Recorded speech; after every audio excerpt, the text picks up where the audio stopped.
Especially when the first one, because 1970 was so successful. You've ever had? It must have been, yeah. well, Yeah. we don't want to even talk about his floor, rolling around on the floor. It was wonderful. And and you were so candid, and it was so refreshing. It was somebody just so open and honest and said, "Hey, we all have our bad times." Okay. Well, Richard Harris, we're sitting here reminiscing about two previous appearances you had in Dallas. Does that 1972 show, does that go down in history as one Well, of your... it's interesting because I came here twice, the Fairmont. The 1970 one was, they say at that time, the biggest success they ever had there. Every house record was broken for that 10 days I was there. I don't remember that. The one I remember was 1972, which was the biggest disaster of my life. We were just talking, everything went wrong. The sound didn't work, the lights didn't work.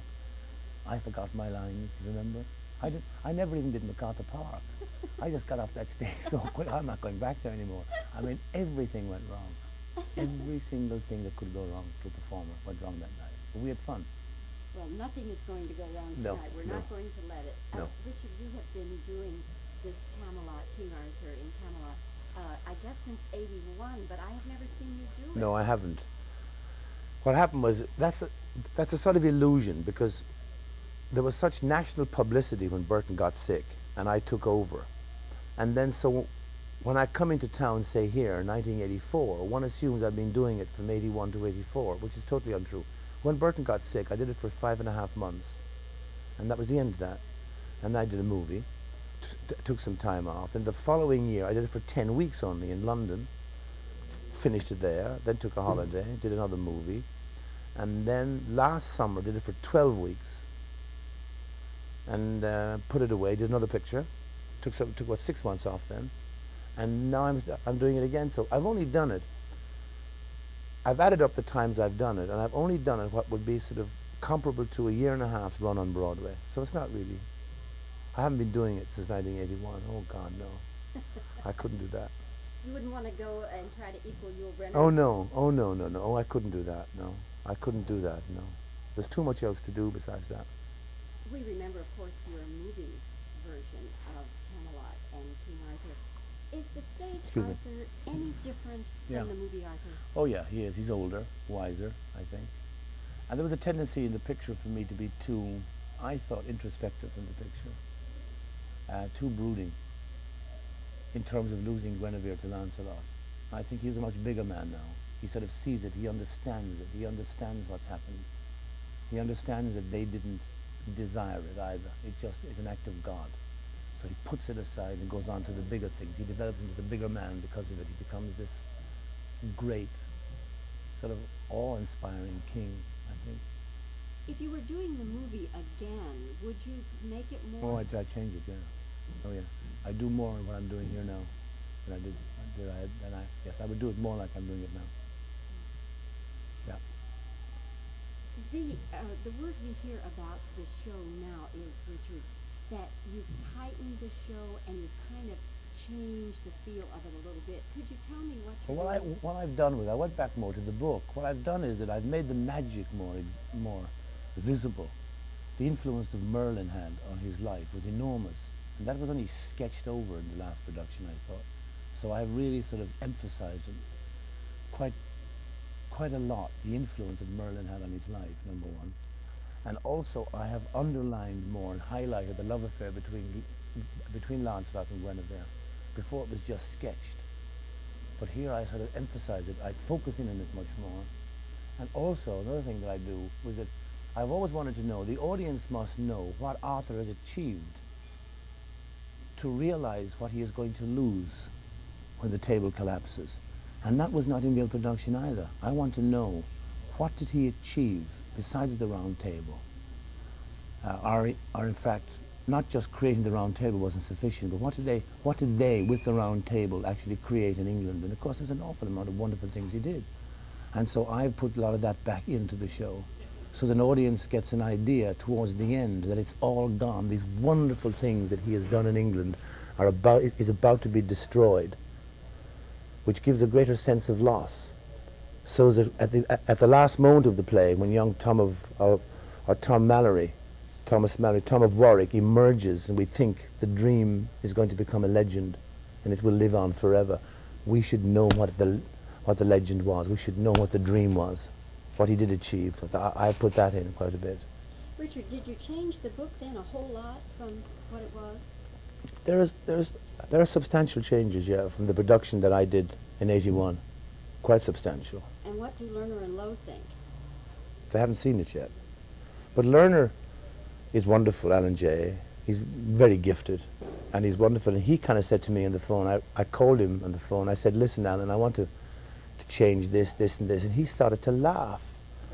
And his words to me were, he said, cocky, that's what he calls me. He said, cocky, he said, if you can be still interested in this subject matter after all these years, he said, go ahead and do it. If you want to do it, go ahead and do it. Now, mark you, I'm not taking anything away from Lerner. It's all Lerner stuff. I've written nothing in this.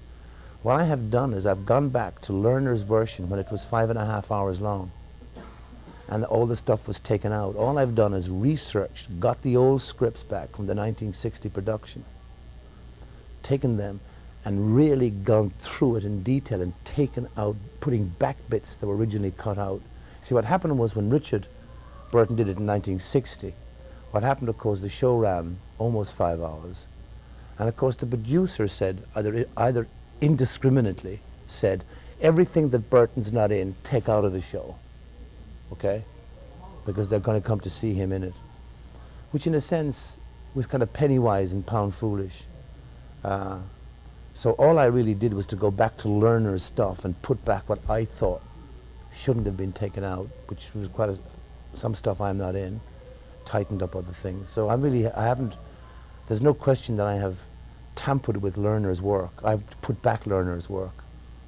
Have you cut any of the musical numbers? No, we've put back even a version of Take Me to the Fair, which was always cut, which is cut even on Broadway. We've put some of that back. And we've tightened some of the numbers, taken verses out of some of the numbers, but got others back in, so. Richard, I know it's opening night, but if It's I okay. may just ask you one more question. Sure. You have a movie coming out that I'm hearing good things about. Where did you hear the good things? Never mind, but I have heard about it. Now it's not going to match. Our shots aren't going to match. You have to take the hat off. Okay. No, but I hear Martin's Day. Yeah. And it's MGM. It's MGM. Now tell me what I should know about this movie. Well, it was a script that I had sort of co-owned for about 6 years and wanted to make. And at that particular stage, no major studio wanted to do it. They thought it was a wonderful story, but it was too, maybe not commercial. And all of a sudden, they all changed their minds last year, and they wanted to do it. And so after 6 years of trying to get it set up, like over the 6 years, I won't say the major studios didn't want to do it. They hummed and hawed. Then they said they'd do it, but I was committed to do something else. Then when I wanted to do it again, they didn't want to do it. And then when they wanted to do it again, I was doing something else again. So never the twain shall meet. So last year they said they wanted to do it, and I was free. So we put it together and shot it in 12 weeks in Canada. It's a wonderful story. It's difficult for me. I won't talk about it because it's very difficult in a sense for me, because anytime I ever see actors on television talk about their movies, they sound so pretentious. They sort of justify why they did it. They sort of want to give it sort of highfalutin, grandiose reasons and messages to the world. And I'm kind of find that let the audience discover that for themselves, except to say that it's a beautiful picture. It's a really wonderful picture. In fact, it's the best thing I've done for about 6 or 8 years. I mean, as you probably know, my motion picture career hasn't been very auspicious in the past 6 years. The scripts I've done were really dreadful, and I willingly say they're dreadful. But this is really wonderful. This is something that it was a labor of love. They couldn't pay us any money to do it even. We decided we were going to do it. The budget was, they couldn't afford the salaries. And I said, I don't care, let's do it. Let's just do it. I've been wanting to do it for so long, let's do it. So we did it, and we brought it in a respectable budget. Is it a contemporary story? Yes, it is. Yeah, it's a story of a man.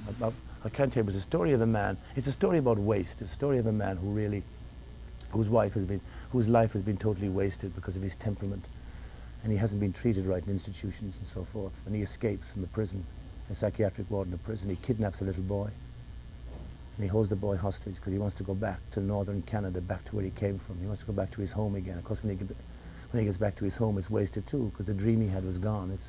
All the fields are gone, the valleys have been flooded, cement factories have moved in and destroyed everything. And it's a relationship between the little boy and this man. It's really beautiful. It's very touching, very moving. I hear it'll be out in November. November, yeah. Well, I'll be looking for it, and I'll also be looking for King Arthur in Camelot. Tonight, certainly hope we don't have a 1972 repeat. We won't. I'll think of you, the first disaster. I'll say it must be you. Listen, if I anything shall ask you goes to leave. wrong, I shall leave instantly No, and don't. take the hex No, away. we have got a great way of we'll revive it all. We'll revive. We'll be okay.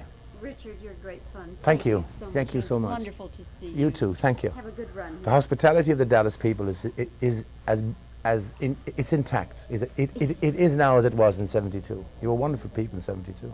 Generous. Same now. And there he is, Indiana Jones. No, he copied my hat.